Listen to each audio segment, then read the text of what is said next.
Assalamualaikum warahmatullahi wabarakatuh.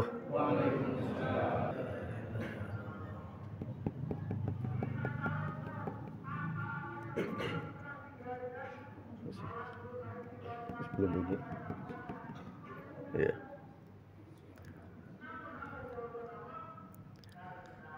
Innal hamdalillah nahmaduhu wa nasta'inuhu wa nastaghfiruh wa na'udzu billahi min syururi anfusina wa min sayyiati a'malina. May yahdihillahu fala mudhillalah wa may yudlil fala hadiyalah.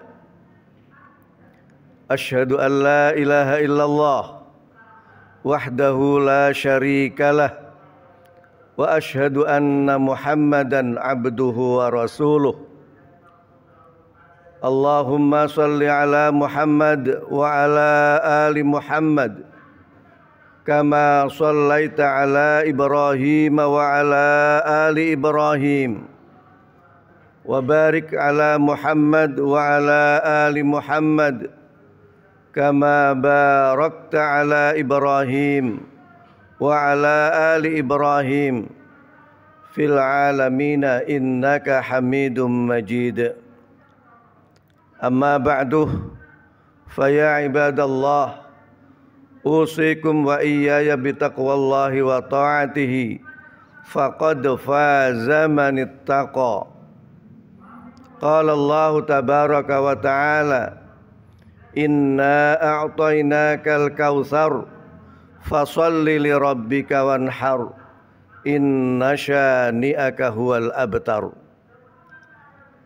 Ma'asyiral muslimin, sidang Jumat rahimakumullah adalah kewajiban bagi setiap kita untuk senantiasa meningkatkan kualitas dan kuantitas ketakwaan kita kepada Allah Subhanahu wa ta'ala dalam hal melaksanakan perintah-perintah Allah dan meninggalkan larangan-larangannya dengan niat taat kepadanya.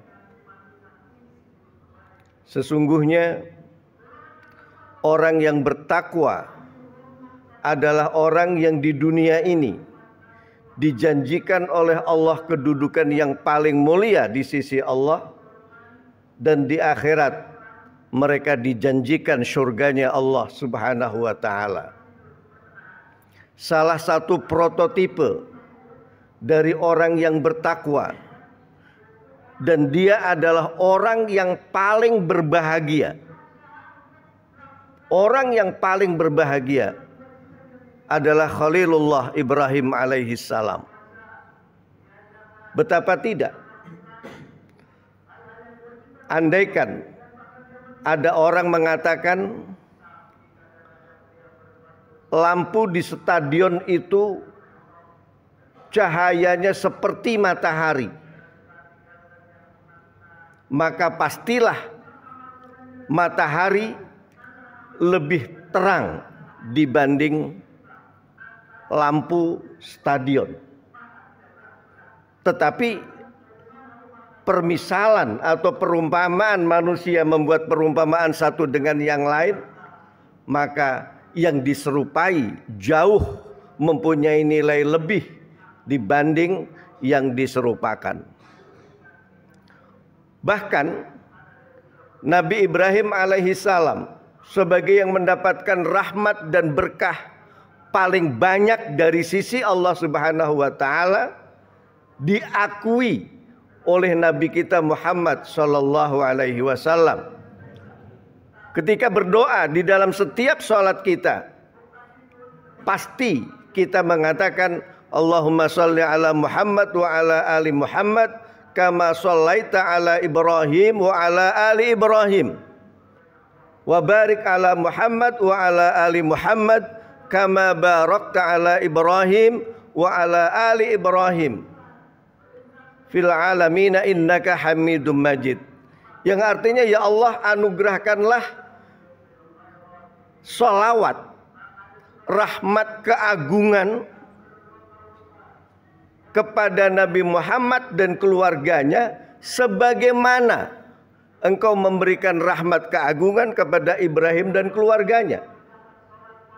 Dan berilah keberkahan kepada Muhammad dan keluarganya sebagaimana engkau memberikan keberkahan kepada Ibrahim dan keluarganya.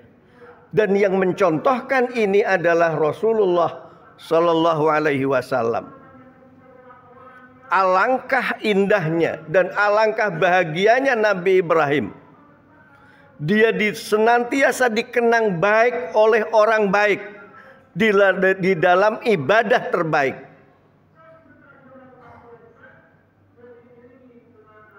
Disebut sebagai orang baik oleh orang baik dalam ibadah terbaik, yaitu sholat. Beranikah kita ketika membaca tahiyat, sholawatnya cuman Allahumma sholli ala Muhammad wa ala ali Muhammad wa barik ala Muhammad wa ala ali Muhammad fil alamin innaka hamidum majid. Tentu kita gak berani kita menyertakan Nabi Ibrahim alaihi salam. Kenapa? Sampai sedemikian melembaganya Nabi Ibrahim dalam hati kita. Itulah termasuk anugerah Allah yang dihadiahkan kepada Nabi Ibrahim alaihi salam karena prestasi ketakwaannya. Ma'asyiral muslimin, sidang Jumat rahimakumullah. Di antara hal lain, banyak keyakinan dan agama yang dianut oleh orang di atas permukaan bumi ini. Tetapi tidak ada satu keyakinan dan agama yang bisa kita lihat yang menyalahkan Nabi Ibrahim. Tidak ada satu agama dan keyakinan yang menyalahkan Nabi Ibrahim. Adapun nabi-nabi yang lain banyak dipermasalahkan, sekalipun mereka tidak salah. Nabi Muhammad tidak bersalah, tapi banyak dipermasalahkan orang lain. Nabi Isa tidak bermasalah, tapi ada orang-orang yang mempermasalahkannya. Tetapi Nabi Ibrahim alaihi salam tidak ada satu agama dan keyakinan yang menyalahkan dia.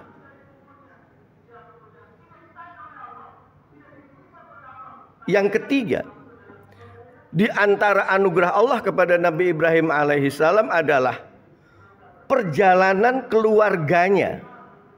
Perjalanan tauhid keluarganya.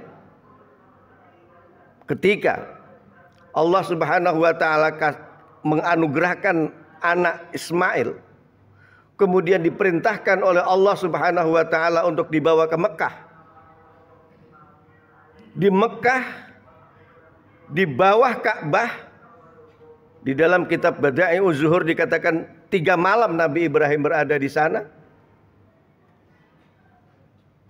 Perbekalan habis.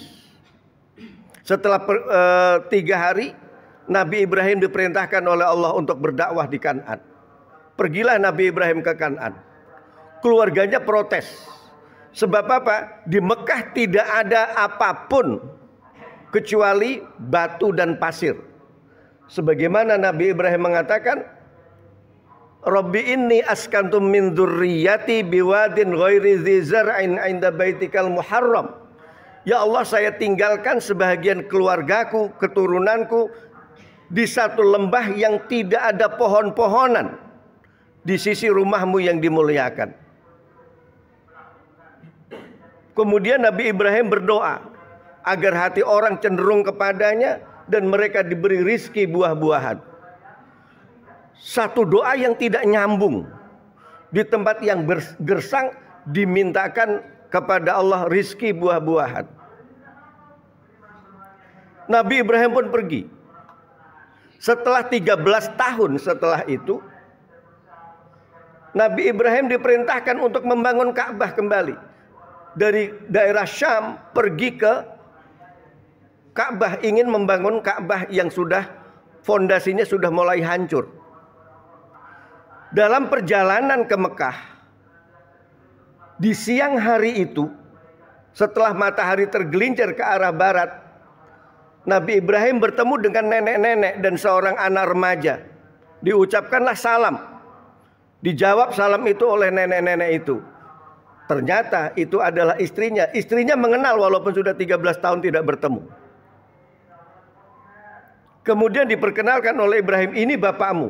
Nabi Ibrahim hormat kepada bapaknya dan tahu siapa bapaknya. Jadilah mereka bercengkrama, melepas kerinduan. Tiba-tiba matahari tenggelam. Sampai matahari tenggelam. Kemudian mereka pengen buru-buru ke Mekah untuk menyelesaikan tugas. Tetapi karena sudah larut malam, mereka bermalam di satu tempat yang dekat dengan Arafah.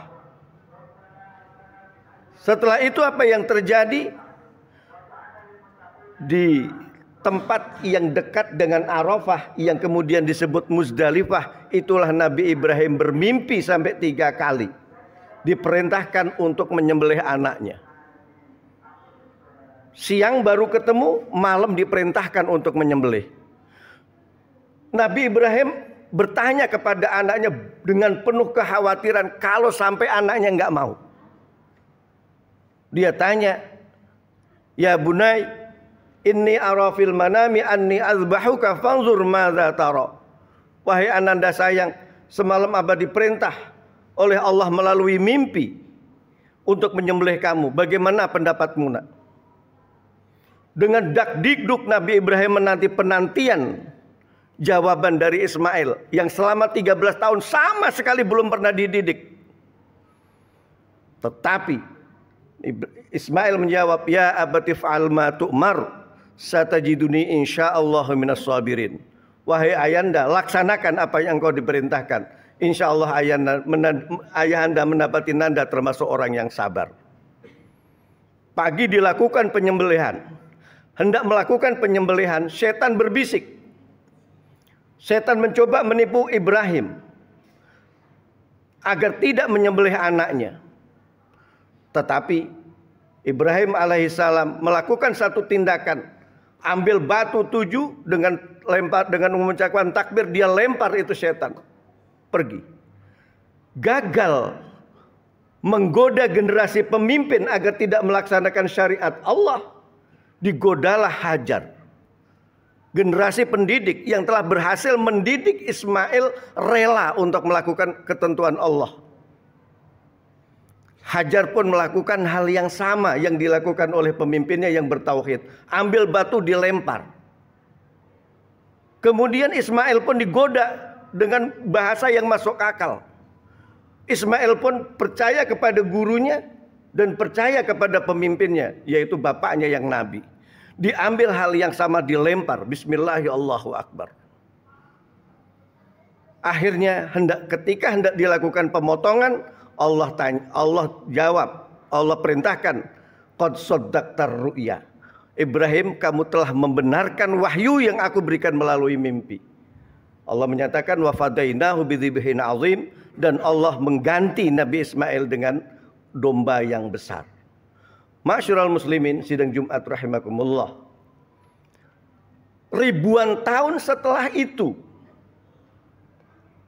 perjalanan keluarga yang kita menyatakan itu kebetulan bertemu dengan ini, kebetulan melakukan ini, tapi kemudian menjadi syariat bagi umat Muhammad.